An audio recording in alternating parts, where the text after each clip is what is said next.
I know it's the 15th, but happy belated Valentine's Day to everyone. Valentine's Day was beautiful.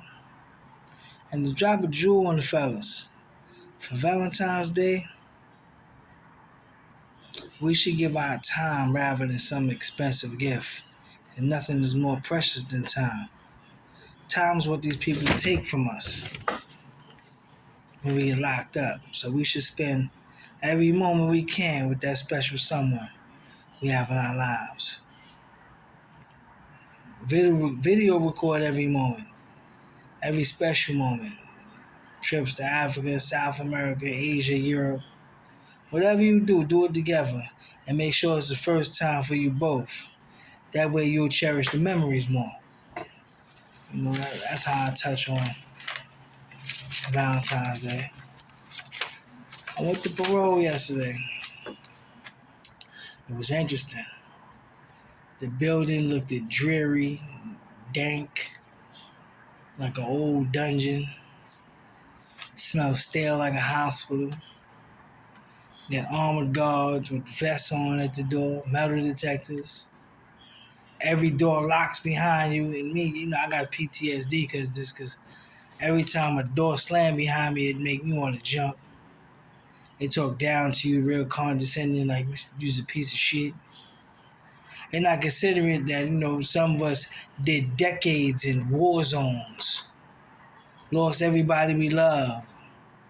Some come home to nothing at all. They gotta go to a shelter life. Struggling to get a job.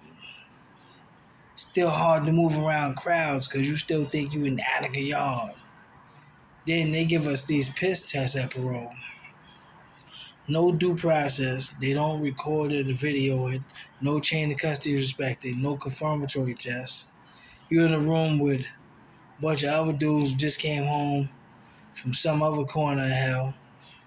They giving grown man restrictions and curfews. They come to your house at inappropriate hours, disturb your peace. And I got this for life parole. Or at least 3 years with no police contact. Yesterday, I took a spit test. And they put this swab thing in your mouth. And my parole officer told me, didn't show me, said that I tested positive for cocaine. Now, mind you, anyone who knows me on the planet knows I've never, ever sniffed anything in my life. So she's like, yo, you violated, you got drugs, coke in your system. I was like, really? I said, ma'am, you sure? She's like, yes, that's all right. So, what she does is she said, I gotta take a drug program, and yada, yada, yada, yada, yada. Right. So I'm like, all right, and,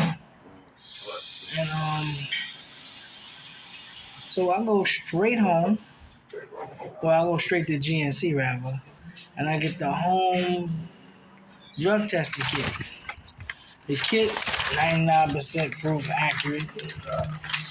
And I piss in the cup immediately. It's not even 2 hours after I left parole. My shit is clear for everything except for bud. So clearly, either these people setting me up or they giving up false positives and they got some kind of scam going on with their drug program. And I recorded myself taking the piss test. And from now on, I'm going to record myself taking the piss test before I go there. Every time I go to parole. And I'm going to film the results and show it to y'all in case some funny shit. Because it's like we can't appeal it. We can't argue about it. If they say our shit dirty, we just gotta hold that shit down and deal with it. It's like our life is in their hands. They can say your shit is dirty, and they don't care nothing. Like I never had a dirty urinalysis or spit test, whatever, ever. But every time I go to parole, I feel like I'm in jail, man. But anyway, enough for the parole thing. I recorded it. I'm probably gonna put it out there for y'all to see soon. Just gonna see how this go. Cause I also drank some Carbo 32 like 2 days before, just in case. So I know my system is platinum. But it's how they want to play. But before I get into the fight shape, right? Me personally, I'm always in pain. Sometimes I wear a leg brace. Cause people handcuffed me, shackled me, threw me down the stairs when I was in Attica. So I don't take no pain meds for it. In jail, they was giving me gabapentin. Out here, I take 2,000 milligrams of vitamin C. It's the only vitamin not naturally produced in the human body, and the human body needs 2,000 milligrams per day. And this is a serious anti-inflammatory. It controls arthritis pain, nerve damage pain. It's great. Works for me. Anyway, what I did today was burpees on the pull-up bar. Trying to get an early morning partner to come and work out, at least film it with me. Cause I've been trying to put this. I damn near broke my phone trying to put it up there to hold it, put it somewhere so I can film myself doing all these acrobats for y'all. But I'll show you all next time. I don't have anyone up at 5 a.m. with me to film this, like I said, but I'm gonna work through it and we gonna get video of these workouts because I really want y'all to get in fight shape. And fight shape is a magnificent thing. But today's legal news. Few people said that I was talking about lawsuits, but they don't know what the hell that is. It's when you go to the law library if you're in jail, you ask for a 42 USC 1983 packet, or you could write the Southern District Court at 500 Pearl Street, United States Courthouse, Southern District of New York, New York 10007. Ask the pro se clerk, tell them you want the pro se manual. Telling you on 42 USC 1983 packet to file a civil lawsuit. If you fill in the blanks, if you don't know the officer's name who messed with you or violated you, put John Doe. They'll figure it out. Now, the 1983, your opposition to be the Attorney General's office, and this goes to the Federal Southern District Court. Now, if you go to the Court of Claims, that's where you have to file a notice of intent within 90 days of the incident. Then you have to file the lawsuit within a year. And your opposition to be corporation counsel. Now, with a 1942 USC 1983, you have 3 years to file your lawsuit. 3. And that's without a notice of intent. Just exhaust your administrative remedies by making sure you exhaust all your grievances and 3-1s all the way. And this is for any motion. Any motion. It's like in my case where I filed a 30-30. If the judge in the courtroom denies that motion, you can appeal it right then and there. You don't have to wait until you blow trial or whatever to appeal that shit. You can appeal that right there straight to the appellate division. And it's a time limit. You got 2 days. You got 48 hours to send an appeal to the appellate division. So send that in. If they deny you, you appeal to the Court of Appeals. If they deny you, you file a state habeas corpus.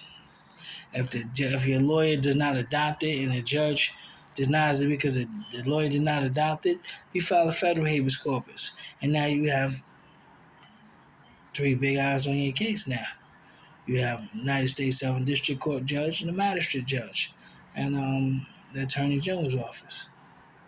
And believe me, they're going to make sure everything's by the book.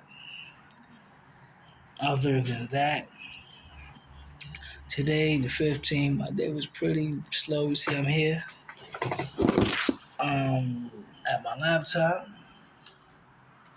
And Wi-Fi's on, so I'm working. I'm getting things done for y'all. I'm trying to turn things up really, really, really big. But I expressed to you about certain situations. Like when I was thinking about HDM today. Because I was seeing a friend of mine yesterday come from parole who was in HDM with me. Now HDM is a big, stupid looking, it looks like an old, dirty, haunted junior high school. So on Rikers Island. house detention for men. My first time there was 9/7. It was me, the alleged dude who, told on me, whatever. And he's my co-defendant. We come through, and they give us their speech. Yo, you going to all gang house or whatever, whatever. I don't remember the speech exactly, but I know they said something about it was a gang house. We get there, it's a bunch of Puerto Ricans, and I guess they was Latin Kings. HDM consists of, maybe 7, 8 blocks. And it's like on each side of the block, you had upstairs, you had about 40 cells, downstairs you had 40 cells. You had a back area with upstairs 40 and downstairs 40. So and there's 2 offices to each block. So each block, you're holding like 160 inmates for 2 officers. So you can imagine the violence that was going on in HDM. And Randy Love was there then.